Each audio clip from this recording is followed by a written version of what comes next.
নাম পরিবর্তন করে দীর্ঘদিন ধরে ভারতবর্ষে বসবাস করা এক বাংলাদেশি যুবককে অবশেষে গ্রেফতার করল ইংরেজবাজার থানার পুলিশ। শনিবার ধৃতকে মালদা জেলা আদালতে পেশ করা হলে পুলিশ তার 10 দিনের হেফাজতের আবেদন জানায়। পুলিশ সূত্রে খবর, ধৃত যুবকের নাম হৃদয় মিয়া, বয়স 20 বছর, বাড়ি বাংলাদেশের নারায়ণগঞ্জ জেলার সোনারগাঁও থানা এলাকায়। অভিযোগ, প্রায় 10 বছর আগে অবৈধভাবে ভারতবর্ষে প্রবেশ করে সে। এরপর ভুয়ো পরিচয়পত্র বানিয়ে নাম পরিবর্তন করে এই দেশে বসবাস করছিল। গত শুক্রবার ইংরেজবাজারের মহদীপুর বাস স্ট্যান্ড এলাকায় সন্দেহজনকভাবে ঘোরাঘুরি করতে দেখে স্থানীয়রা তাকে আটক করে। খবর পেয়ে ঘটনাস্থলে পৌঁছয় পুলিশ। জিজ্ঞাসাবাদে হৃদয় নিজেই স্বীকার করে যে সে বাংলাদেশের বাসিন্দা। তার কাছ থেকে একটি প্যান কার্ড উদ্ধার করেছে পুলিশ।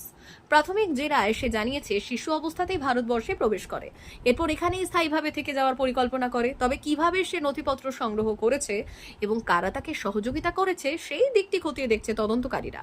এখন পুলিশের নজর রয়েছে যুবকটির সঙ্গে আর কেউ যুক্ত আছে কিনা এবং স্থানীয়ভাবে তার পরিচয়পত্র বানাতে কোনো চক্র সক্রিয় ছিল কিনা তা খুঁজে বের করার দিকে। মালদা থেকে বলাই পোদ্দারের রিপোর্ট, পুরুলিয়া টুডে।